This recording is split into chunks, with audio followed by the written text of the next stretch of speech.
Bonjour et bienvenue dans le guide Blueness, le guide de l'alimentation idéale pour le genre humain. Aujourd'hui, nous allons nous intéresser au sodium. Rajouter du sel dans nos plats est un geste à proscrire au quotidien pour notre santé. C'est en tout cas les recommandations souvent rabâchées ces dernières années au sujet du sel. Mais est-ce que c'est vrai? Qu'en disent les études? Quid de l'avis des nutritionnistes émergents? C'est ce que nous allons voir dans ce nouveau podcast dédié au sodium. Tout d'abord, qu'est-ce que le sodium? Le sodium fait partie des sels minéraux indispensables à l'organisme. On le trouve en grande quantité dans notre corps, notamment dans le liquide interstitiel. C'est le liquide qui est situé autour des cellules et on le trouve également dans le sang. Plusieurs hormones en contrôlent la concentration dans le sang, dont l'hormone antidiurétique et l'aldostérone.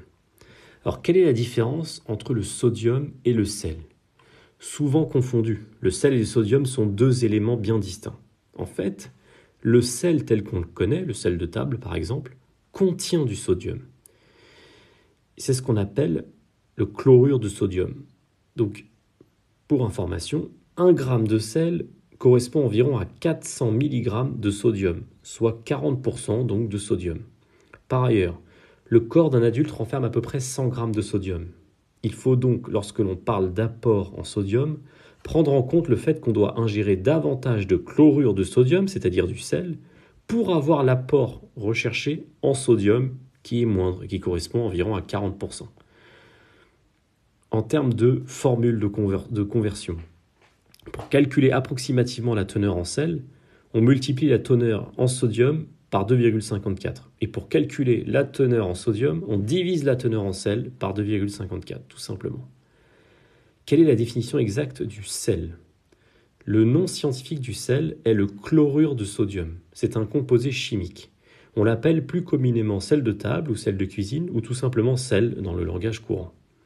Le sel, c'est une roche évaporite à l'aspect de matière cristalline, sèche, solide, de densité 2,2 et de dureté Mo2, donc c'est une dureté faible. Le sel est friable, très soluble dans l'eau et il a un goût âcre. Il est utilisé en général comme exhausteur de goût depuis des temps immémoriaux pour l'assaisonnement, la préservation et la conservation des aliments. Le mot sel provient du latin sal, signifiant eau de mer, mer, ou encore esprit, finesse, plaisanterie piquante, élégance ou délicatesse du goût. Pour la petite histoire, le mot salaire vient justement du mot sel, car au 1er siècle, une partie de la solde des soldats de l'Empire romain était justement une ration de sel appelée salarium. À l'époque, le sel servait à conserver les aliments. Il était donc précieux. Et plus tard, ce mot s'est mis à désigner l'argent donné justement pour acheter ce sel. Alors pourquoi a-t-on besoin de sodium? Le sodium, s'il est consommé en juste quantité, joue un rôle important dans l'organisme. Il assure la transmission de l'influx nerveux au niveau des neurones en association avec le potassium. Le sodium intervient également dans la contraction des muscles, dans la régulation du pH sanguin ainsi que du volume d'eau dans le sang et les cellules. Enfin, il régule les concentrations en ions et en eau dans les différents milieux grâce à des systèmes de transport spécifiques tels que la pompe à sodium.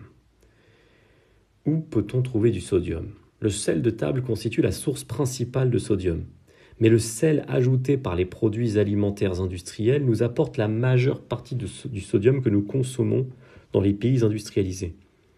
Ce sont essentiellement les charcuteries, les fromages, les plats cuisinés, les soupes, les bouillons, les biscottes, les tartes salées, les sauces ou encore les demi-conserves.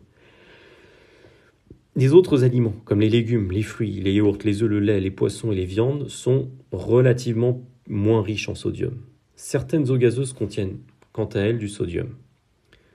Alors, vous retrouverez, si vous le souhaitez, la liste des aliments les plus riches en sodium directement dans le guide Blueness. Ceci étant dit, quel est le dosage idéal de sodium dans le cadre d'une alimentation occidentale dite standard? L'apport nutritionnel conseillé en sel par les organismes de santé publique est de 2 grammes, ce qui correspond donc à 400 à 800 mg de sodium par jour. En l'an 2000, l'apport quotidien maximal pour l'adulte a été fixé par l'Agence française de sécurité sanitaire de l'alimentation à 8 grammes de sel, soit 3,2 grammes de sodium, afin de prévenir l'hypertension artérielle et les maladies cardiovasculaires qui en découlent. L'OMS a fixé quant à elle un objectif de 5 grammes maximum de sel, donc 2 grammes de sodium. Maximum donc pour les adultes. Chez les femmes et les enfants, un maximum de 6,5 grammes de sel par jour est recommandé par l'Agence française de sécurité sanitaire de l'alimentation. Durant l'enfance, les aliments ne doivent pas être trop salés, au risque de surcharger les reins.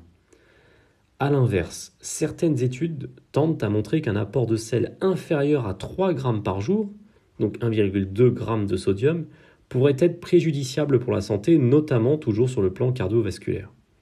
Là aussi, comme pour d'autres sels minéraux, tout est question de proportion. Alors quel est l'apport idéal en sel et en sodium maintenant pour les sportifs ? Les besoins en sodium des sportifs sont largement plus importants que ceux qui concernent les sédentaires, car la sudation peut provoquer une perte importante de sel. Un apport journalier de 6 à 7 grammes de sel peut être recommandé en cas d'activité intense, soit 2,8 grammes de sodium. Il est également conseillé de boire une boisson riche en sodium, 1,2 g de sel, soit 480 mg de sodium, au cours d'un entraînement répétitif d'une durée supérieure à 1 heure. Certains médecins recommandent également de boire en quantité modérée 25 à 35 centilitres d'une eau gazeuse après l'épreuve sportive, comme par exemple la Ceinture, qui est riche en sodium et en potassium. Alors quel apport en sel et sodium dans le cadre maintenant d'une alimentation faible en glucides, ou au moins modérée, telle que nous le recommandons dans le guide Blueness ? Contrairement aux idées reçues, plus on privilégie les aliments sains et non transformés à travers une consommation accrue de fibres, de légumes et un évitement des plats préparés, plus notre organisme s'expose à une carence en sel. Ceci est d'autant plus vrai dans le cadre d'une alimentation pauvre à modérée en glucides, à condition de la compenser par un apport riche en matières grasses, en fibres et un apport modéré mais tangible en protéines, car le corps perd énormément de fluide et subit un déséquilibre en ce qui concerne ses réserves de sodium et de potassium. Nous détaillons tout cela dans les podcasts qui sont réservés à l'alimentation cétogène, low carb et notamment à l'importance du sodium, du potassium et du magnésium en régime cétogène et en régime low carb high fat. En ce qui concerne le sel et le sodium, les chantres du régime cétogène et de l'alimentation low carb recommandent un apport d'environ 3,5 g pour le régime low carb à 7 grammes par jour pour la diète cétogène la plus stricte, soit respectivement 9 grammes à 17 grammes de sel, rien que ça par jour. Le sel est donc l'un des alliés des pratiquants de la diète cétogène, d'autant plus lorsque ceux-ci sont sportifs. Ceci a tendance à agacer les salino-sceptiques pour qui le sel consommé en excès peut être dangereux sur le plan cardiovasculaire. En termes de carence, on observe rarement une carence en sodium chez monsieur ou madame tout le monde, sauf dans les cas exposés juste avant, comme les sportifs ou l'alimentation cétogène. Un déficit prolongé en sel peut causer des dégâts, notamment chez les personnes âgées. Si elle se produit, une telle carence est généralement marquée par une forte déshydratation, une faiblesse musculaire, une perte d'appétit, une fatigue anormale et une chute de la tension artérielle. Les personnes à risque sont généralement les sportifs et les personnes qui vivent dans les pays chauds et qui sont sujets à la déshydratation. En cas de surdosage, une consommation excessive de sodium avec des apports journaliers supérieurs à 10-12 grammes pour une personne ayant une alimentation standard déjà riche en sel peut provoquer ce qu'on appelle un surdosage. Chez un individu en bonne santé, un apport massif de sel est régulé par l'augmentation de la quantité de sodium dans les urines, mais chez une personne atteinte de maladies cardiovasculaires ou souffrant de pathologie rénale, les conséquences d'un excès de sodium peuvent être dramatiques. Il faut donc garder un œil sur son apport en sel et donc en sodium, en fonction de l'alimentation qu'on a choisie, de notre état de santé et de notre style de vie, tout en n'hésitant pas à s'entourer d'un médecin pour faire les meilleurs choix possibles. À très bientôt dans le guide Blueness, le guide de l'alimentation idéale pour le genre humain.